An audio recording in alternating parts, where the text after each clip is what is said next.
দেখেন গ্রাম্য বাজার। এখানে গ্রাম্য বাজারে বিভিন্ন ধরনের শাকসবজি, টাটকা জিনিসপত্র ওঠে। এখানে প্রতি সপ্তাহেই বাজার বসে। আর এখানে গ্রামের মানুষ সবাই বাজারে আসে বাজার করতে।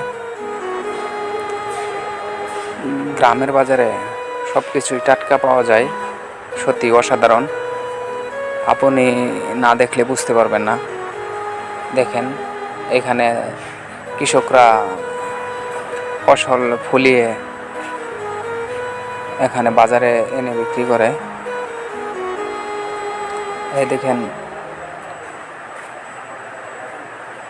একদম ক্ষেত থেকে তোলা আনা ফসল, ফরমালিন মুক্ত, টাটকা, এটাতে কোনো ভেজাল নেই। এখানে এসে সত্যিই ভালো লাগলো এই বাজারটা দেখতে।